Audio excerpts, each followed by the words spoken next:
Again, you're going to be making an assumption because we have partial premises here. We have no idea what this is supposed to be. There's information here.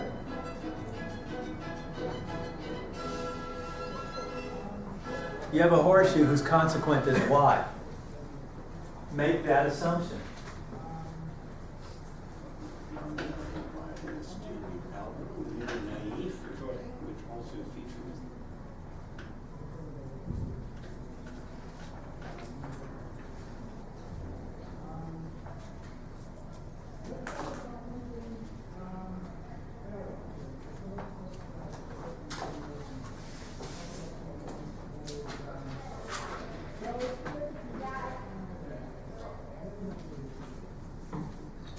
Done? Anybody else? I mean with the whole thing.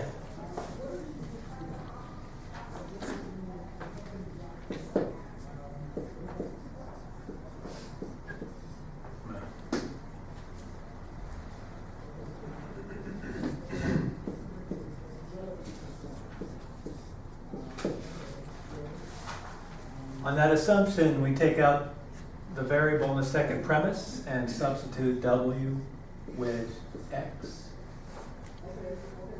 We'll note that that exists. W wedge x does not exist on a line by itself. It is in line 1. Is there any way it's coming out of line 1? Can we extract it from line 1? You have 3 extractions. If we can, it's one of those 3. Can we extract it from line 1?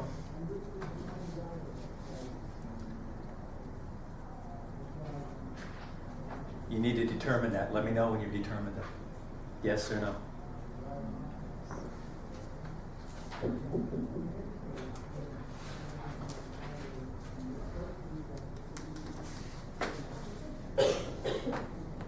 Isn't it also modus ponens? Well, modus ponens extracts the consequent from a horseshoe. Is that what we would be doing here? No. So is there any way that w wedge x is coming out of line 1?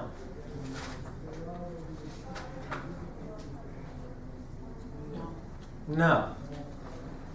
So it's a wedge that must be created. Go.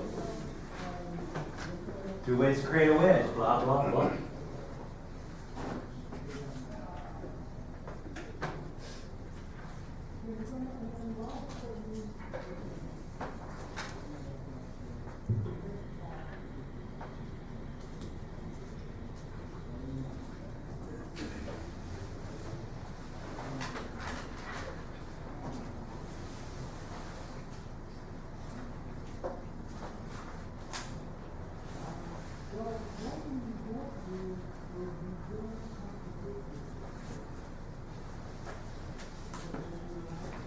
What do you want to try? Constructive dilemma or addition?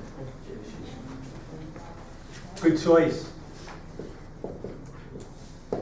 Because we'll need W as a premise for addition. Agreed? There's W in line 2. So that's the way this is happening. That's going to be line 3. It'll be there waiting for us.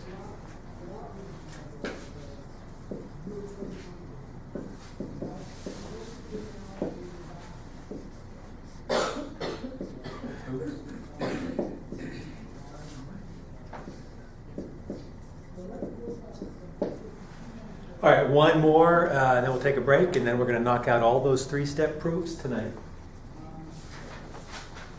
Questions about that proof? That was a pretty easy one.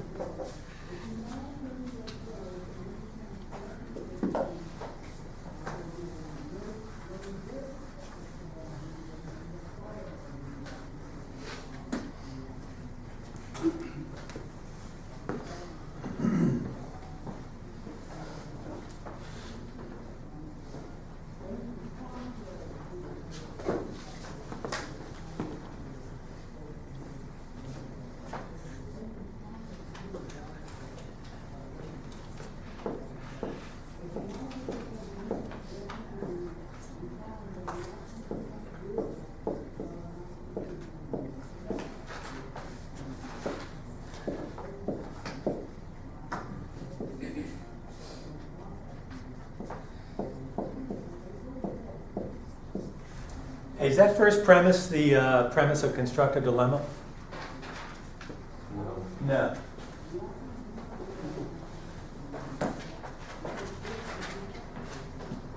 So it's just a horseshoe as far as we're concerned. But you could do a lot with the horseshoe: modus ponens, modus tollens, absorption, hypothetical syllogism. The second premise is a horseshoe too. Modus ponens, modus tollens, hypothetical syllogism, absorption. We'll let you work on that for a few moments.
We have a horseshoe that does not exist in the premises. It's going to have to be created. Two ways to create a horseshoe: hypothetical syllogism and absorption. We can eliminate one of those because this is not possibly the conclusion of one of those two. Which one have you eliminated? Absorption. That is not a substitution for the conclusion of absorption. It violates our second rule of substitution. Conclusion of absorption is P horseshoe P. See? Wrong. Dot Q. So now you know what the last step is, right? Hypothetical syllogism. Draw it up. Use variables from the argument form for any statements you're not sure of. Same thing again. Look it over, see what you have to work with. That is the last step.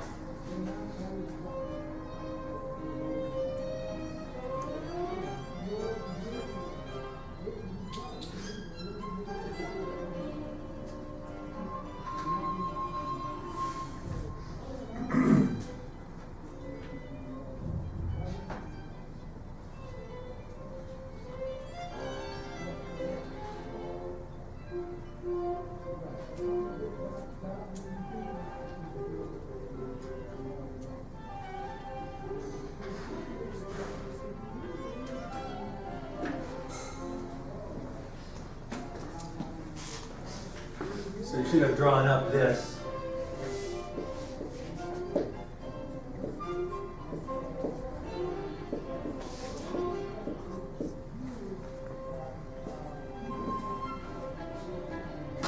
What do we need here?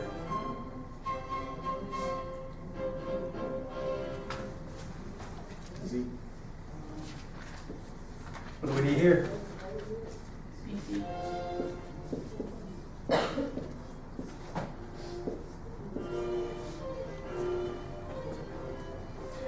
Once again, we have partial premises in our plan, and we have premises in the argument that resemble each of them. Line 1 is a horseshoe whose consequent is B dot C. Line 2 is a horseshoe whose antecedent is Z. But that component doesn't match up. So you have to make an assumption that one of those two is going to be used exactly as it appears, and the other is going to have to be adapted to complete hypothetical syllogism. Now, this is the assumption to make because you have so much more information here than you do here.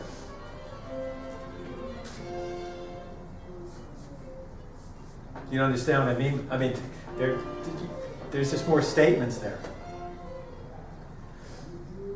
So it is an assumption, but I would make the assumption that line 1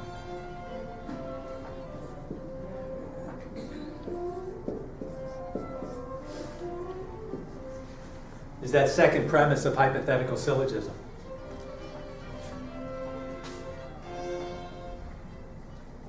See if you can finish that off. That is the correct assumption, by the way.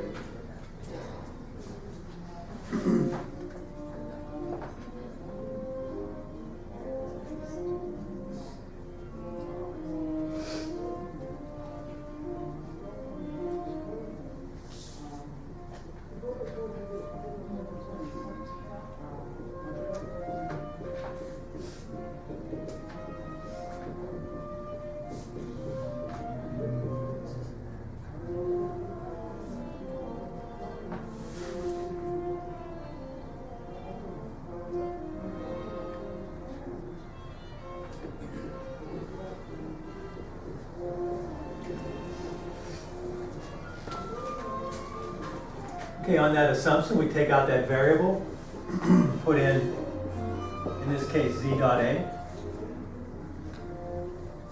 Note that that doesn't exist.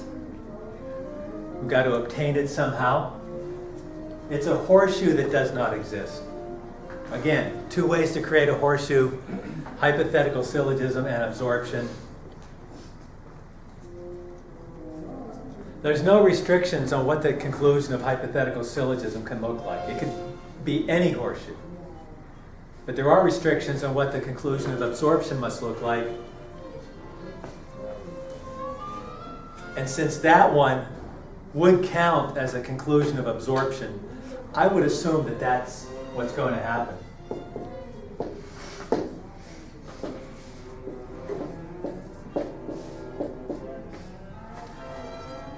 So if you have the conclusion of absorption, you know exactly what the premise has to be, right? Because this is P horseshoe P dot Q, and the premise has to be P horseshoe Q. So what do we need is that premise.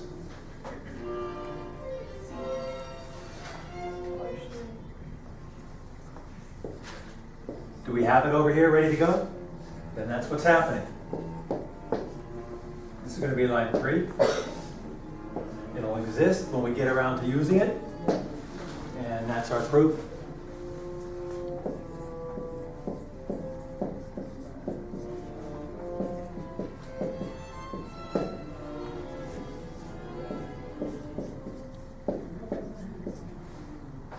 What's my notation? Oh, well, the notation's there. I was going to see if you could figure it out. That's why we do it over there. You don't have to figure it out. But I didn't write this down.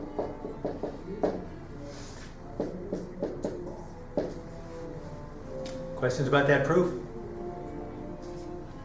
All right, take a break. We're going to knock out those 3-step proofs. And there are only a very few of the multiple step proofs. We'll do those after that vacation we have coming up next week. All right?